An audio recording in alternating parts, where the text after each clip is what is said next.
வணக்கங்க. நான் உங்க ஈஸ்வரன் பழனிக்குமார். நேத்தைக்கு என்னோட கொலீக் மேரேஜ்க்காக நானும் என் ஃப்ரெண்ட்ஸும் வந்துட்டு ஆந்திரா பார்டர் வரைக்கும் வந்திருந்தோம். ஸோ இன்னைக்கு காலையில மேரேஜ் முடிச்சுட்டு நாங்க அப்படியே ஆந்திரால இருக்கிற லெப்பாக்ஷி டெம்பிள் வந்து போலாம் அப்படின்னு சொல்லி பிளான் பண்ணி போயிட்டு இருக்கோம். என்னடா உன்னோட விளாக் சேனல் எப்ப பார்த்தாலும் கோயில் கோயிலா போய் வீடியோ போட்டுட்டு இருக்க அப்படின்னு சொல்லி ஒரு சிலர் வந்து கேட்டாங்க. பட் என் க்ளோஸ் ஃப்ரெண்ட்ஸா இருக்கிறவங்களுக்கு தெரியும் எனக்கு அந்த அளவுக்கு பெருசா கடவுள் நம்பிக்கை எல்லாம் கிடையாது அப்படின்னு சொல்லி. பட் இருந்தாலும் நான் அங்க அந்த மாதிரியான கோயில்களுக்கு போறதுக்கான ரீசன் என்ன அப்படின்னா, எனக்கு இந்த புராதாரணமான இடங்களுக்கு போறது, இந்த பழங்கால சிற்பங்கள், ஓவியங்கள் இதுக்கு மேல வந்து எனக்கு கொஞ்சம் ஆர்வம் அதிகம். அதாவது அவங்க அந்த சிற்பங்கள் செதுக்கியிருக்காங்கன்னா அந்த சிற்பங்கள் மூலமா என்ன சொல்ல வர்றாங்க அப்படின்னு சொல்லி தெரிஞ்சுக்கிறது, அந்த ஓவியங்கள் பத்தி தெரிஞ்சுக்கிறது, பழங்காலத்துல அவங்க எல்லாம் எப்படி இருந்திருக்காங்க அப்படின்னு சொல்லி தெரிஞ்சுக்கிறதெல்லாம் வந்து ஒரு பசில் சால்விங் பண்ண மாதிரி வந்து ஒரு ஹாப்பினஸ் கிடைக்குது. ஸோ அதனாலதான் வந்து நான் நிறைய புராதாரணமான இடங்களுக்கு வந்து போறது, அதை விளாகா எடுத்து போடுறதுக்கு காரணமும் அதுதான். சும்மா மேம்போக்கா ஒரு விஷயத்த பார்த்துட்டு போறோம் அப்படிங்கிறது இல்லாம, அப்படி ஒரு சிலை செதுக்கி இருக்காங்க இல்ல ஒரு பெயிண்டிங் பண்ணியிருக்காங்க அப்படின்னா அது என்ன மோட்டிவ்ல பண்ணியிருக்காங்க அப்படின்னு சொல்லி தெரிஞ்சுக்கிறது மட்டும் இல்லாம அதை உங்களுக்கும் தெரியப்படுத்தணும் அப்படிங்கறதுக்காக தான் வந்து இந்த மாதிரியான பிளேசஸ்க்கு போறதும் அதை பத்தி பேசுறதும்.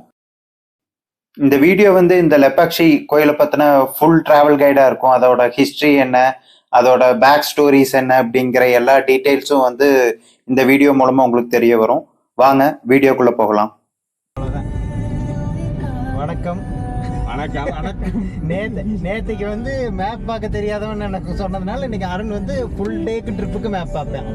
Arun Lepakshi first destination Lepakshi. எங்க லெஃப்ட் ரைட் மிஸ் ஆகுதோ அங்க நீ பொறுப்பு. சரிதானே? அவ்வளோதான். இன்னைக்கு த கூகுள் மேப் அருண், நான் தான் மேப்.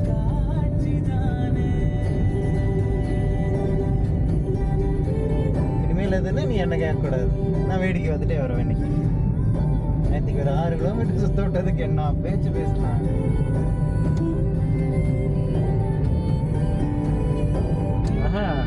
6 கிலோமீட்டர் போயிட்டு வந்ததுக்கு முக்கியம் இல்லை. பண்ணி ரோடு நல்லா தானே இருந்துச்சு, ஹைவேஸ் தானே. அந்த 6 கிலோமீட்டருக்காக டோல் கட்டியிருந்தாக்கா பேஜாக இருக்கும்.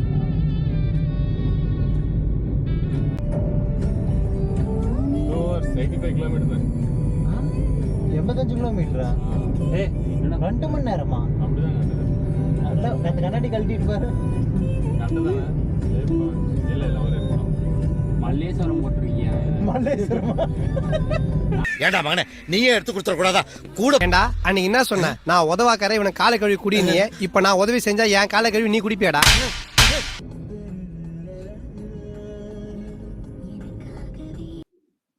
லெப்பாக்ஷி ரீச் ஆனதும் வந்து பாத்தீங்கன்னா நம்ம முதல்ல வந்திருக்கிற இடம் ஜடாயு தீம் பார்க், அந்த பிளேஸ் தான். ஸோ ஆக்சுவலா இந்த லெப்பாக்ஷிங்கிற இடத்துல வந்து மொத்தமே 3 மெயின் அட்ராக்ஷன் பாயிண்ட்ஸ் தான்.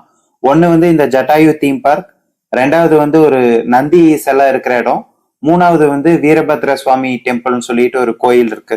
ஸோ இந்த 3 பிளேசஸ் தான் வந்து இந்த லெப்பாக்ஷியோட மெயின் டூரிஸ்ட் அட்ராக்ஷனே. ஸோ இங்க இந்த மேல வந்து இருக்கிற அந்த ஈகிளோட ஸ்டாச்சு தான் வந்து ஜட்டாயுவோட ஸ்டாச்சு அப்படின்னு சொல்லி சொல்றாங்க.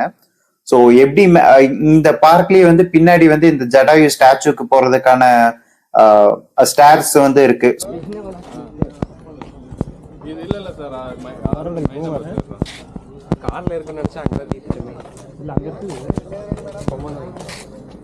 உதய், கோயில் ஹிஸ்டரி சொல்லுது உதய். கோயில் வந்து இது பழைய காலத்து கோவில். இது எப்படின்னா வந்து ரொம்ப வருஷத்துக்கு முன்னாடி ராமர் இங்கே வரும்போது ஹனுமான் வந்து இங்கே வந்து இருந்து போனாங்க அப்படின்ட்டு ஒரு இது இருக்குது. அது 1952 AD செஞ்சுரியில் வந்து ராமா இங்கே வந்தாங்கன்ற ஒரு ஹிஸ்ட்ரி இருக்குது. மேலே போனோம் அப்படின்னா ஹனுமான் கால் இருக்கும், பாதம். அந்த பாதம் வந்து ஆல்மோஸ்ட் ஒரு 6 feet அளவு இருக்கும். அதில் தண்ணி தேங்கினே இருக்கும், எப்பவுமே சில்லுன்னு இருக்கும். அப்புறமா இந்த பாறைலாம் வந்து சூட்டில் கூட வந்து கால் வச்சோம்னா கொதிக்கும். கொதிக்காததுக்குள்ள கொதிக்கும். அது கிடக்கட்டும். இந்த இவனுக்கு ஒரு சீட் எடுத்து பாருங்க ஐயா, வெறும் பொய்யா சொல்லிக்கிட்டு தெரியலாம். உதய் சொன்னதுல உண்மையும் இருந்துச்சு, உருட்டும் இருந்துச்சு. ஸோ ஆக்சுவலா இங்க ஏற இந்த படிக்கட்டுகளும் வந்து பாத்தீங்கன்னா ரொம்ப ஈஸியா ஏறிடுற மாதிரி தான் இருக்கு. ரொம்ப ஹைட்ல கிடையாது.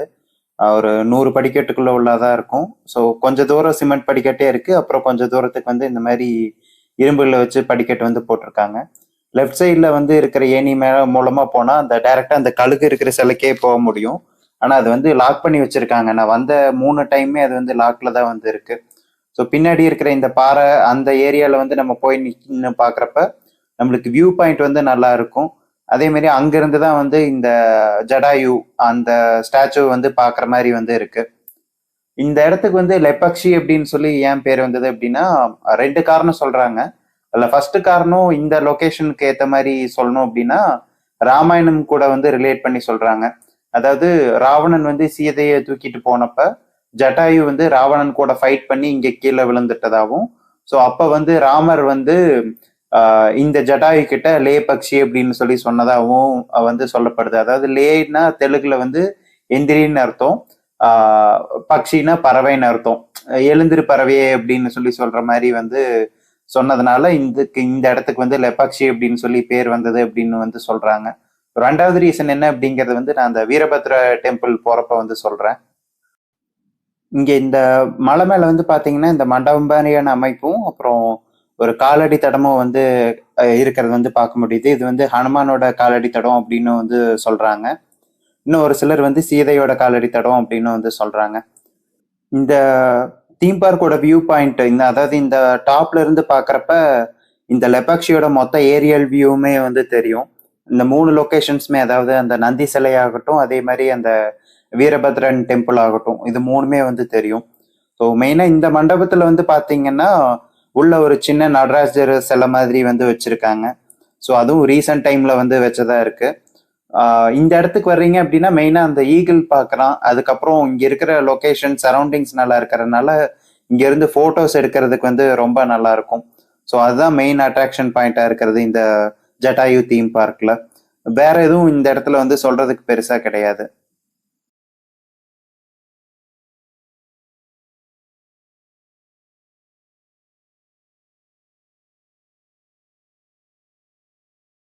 அதுக்கு அடுத்தது இந்த ஜட்டாயு தீம் பார்க்குள்ளேயே வந்துட்டு ஒரு சின்னதா வந்து ஒரு ஸ்டோர் இருக்கு. ஸோ இங்க வந்து இந்த மரத்தினால செஞ்ச நிறைய பொம்மை, அதுக்கப்புறம் நிறைய ஐடால்ஸ் மாதிரி வச்சிருந்தாங்க. அப்புறம் இந்த லெப்பக்ஷி பிளேஸ் ரிலேட்டடான அந்த மேக்னெட்ஸ் வந்து வச்சிருந்தாங்க.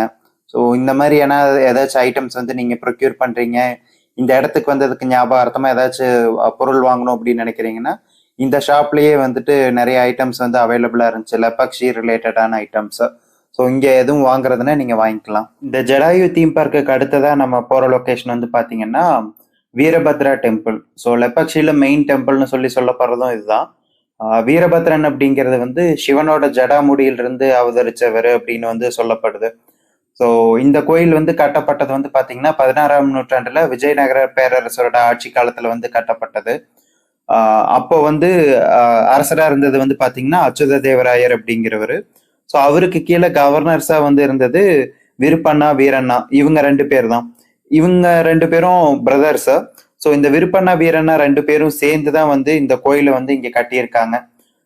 இன்னமும் வந்து இந்த கோயில்ல இருக்கிற மெயின் கோபுரம் வந்து முழுமையடையாம இருக்கிறதுக்கு வந்து இன்னொரு காரணமும் வந்து சொல்லப்படுது.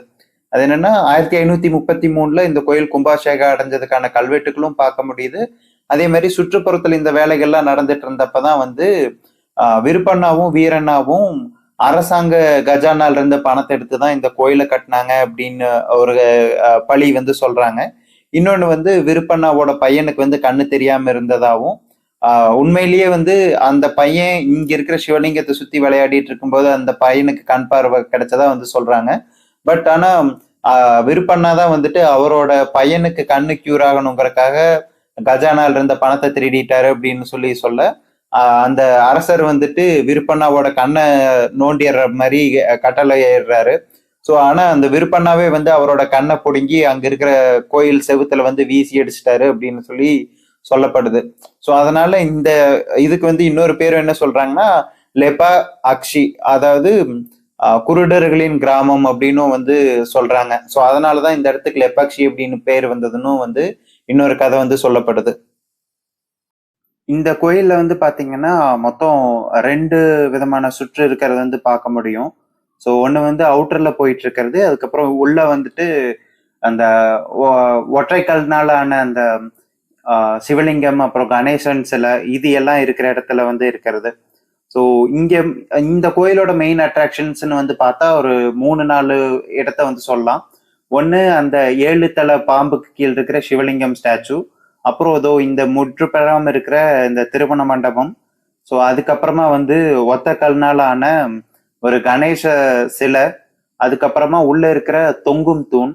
இதுதான் வந்து மெயின் அட்ராக்ஷனா சொல்லப்படுது. அப்புறம் ஒரு நடன மேடை மாதிரியான ஒரு செட்டப். அதுக்கப்புறம் இந்த கோயில் மெயின் கருவறையில இருக்கிற வீரபத்ரன், அதுக்கப்புறம் விஷ்ணு, சிவன் இவங்களுடைய கோயில், அதுக்கப்புறம் சீதையோட காலடி தட்டம்னு சொல்றப்படுற இடம், அதுக்கப்புறம் ஹனுமானோட ஒரு சன்னிதானம். ஸோ இந்த எல்லாம் தான் வந்து இந்த கோயிலோட மெயின் அட்ராக்ஷன்ஸா இருக்கு. இப்போ நம்ம பார்த்துட்டு இருக்கிறதா வந்து இந்த 7 தலை இருக்கிற பாம்பு கீழே இருக்கிற ஒரு சிவலிங்கம் ஸ்டாச்சு. இது வந்து ஒரு கதை சொல்லப்படுது. அதாவது இந்த ஸ்டாச்சுக்கு நேர் ஆப்போசிட்ல வந்து ஒரு சின்ன ரூம் மாதிரி இருக்கு. இந்த கோயில் வேலைப்பாடுகள்லாம் நடந்துட்டு இருந்தப்ப வந்துட்டு இந்த சிற்பிகள் வந்து சாப்பாட்டுக்காக வெயிட் பண்ணிட்டு இருந்த கொஞ்ச நேரத்திலேயே வந்துட்டு இந்த முழு சிலையும் வந்து செதுக்கி முடிச்சுட்டதா வந்து சொல்லப்படுது.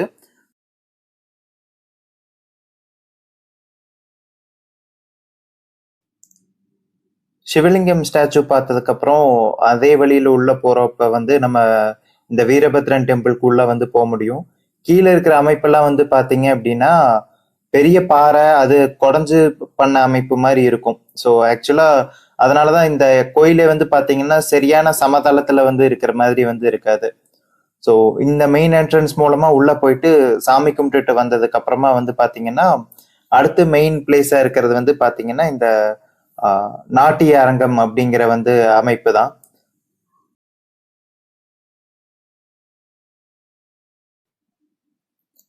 இங்க இருக்கிற தூண்கள்ல வந்துட்டு ரம்பை அவங்க வந்து டான்ஸ் ஆடுற மாதிரியும், ஸோ அவங்கள சுத்தி வந்து மற்ற கடவுள்களான பிரம்மா வந்து இசையமைச்சிட்டு இருக்கிற மாதிரியும், அதுக்கு பக்கத்துல வந்துட்டு பாத்தீங்கன்னா சிவன், பார்வதி இவங்க எல்லாரும் இருக்கிற மாதிரியும் வந்து ரொம்ப தத்ரூபமா வந்து சிலைகளை வந்து செதுக்கி இருந்தாங்க.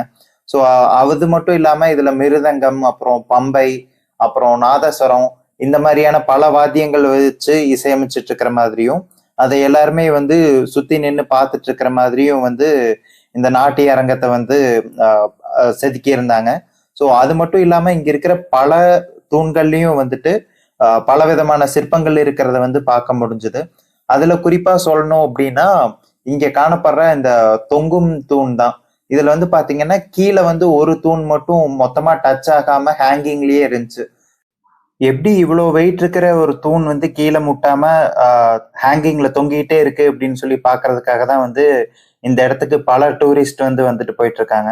அவங்க வந்துட்டு போற எல்லாருமே இந்த மாதிரி வந்து ஏதாச்சும் ஒரு துண்டை வந்து கீழே வச்சு இழுத்து அதை வந்து மேக் ஷூர் பண்ணிட்டு இருக்கிறத வந்து அந்த கோயில்ல வந்து டெய்லி ப்ரையாரிட்டின்னு நடந்துட்டு இருக்கிறத வந்து பார்க்க முடிஞ்சுச்சு.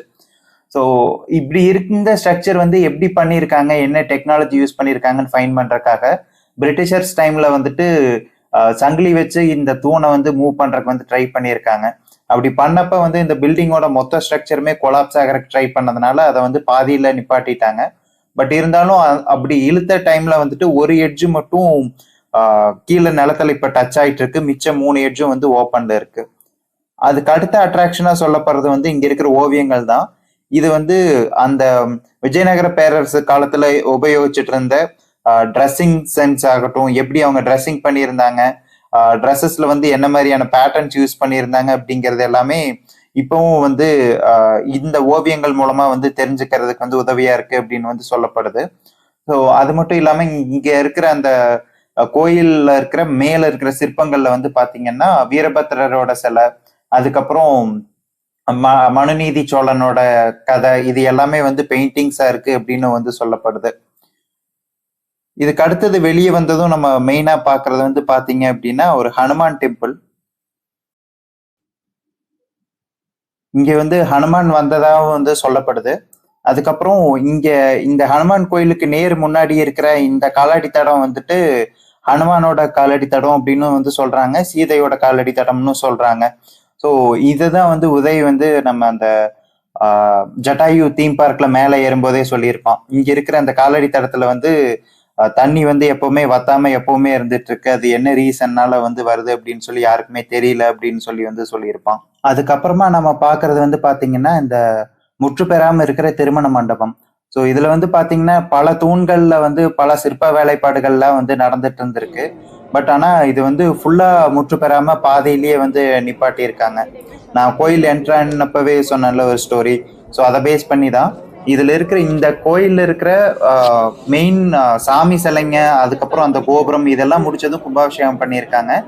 அதுக்கப்புறமா இந்த வேலைப்பாடுகள்லாம் நடந்துட்டு இருந்த டைம்ல தான் வந்து அந்த இஷ்யூ ஆனதுனால வந்துட்டு இது எல்லாமே பாதியிலேயே நிப்பாட்டிட்டாங்க அப்படின்னு வந்து சொல்லப்படுது. இந்த கோயில்ல இருக்கிற இந்த தூண்கள்லயும் வந்துட்டு பல சிற்பங்கள் வந்து பல கடவுள்களோட சிற்பங்கள் வந்து இருக்கிறது வந்து நம்மளால பார்க்க முடிஞ்சது.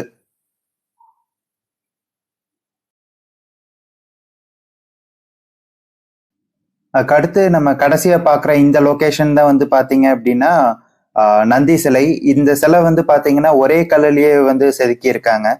இது வந்து பாத்தீங்கன்னா கிட்டத்தட்ட 12 அடி உயரம் இருக்கிற மாதிரி வந்து செதுக்கி இருக்காங்க. இந்தியாலேயே வந்து ஒரே கல்லுல செதுக்கப்பட்ட மிகப்பெரிய நந்தி சிலை வந்து இந்த சிலை தான் அப்படின்னு வந்து சொல்றாங்க.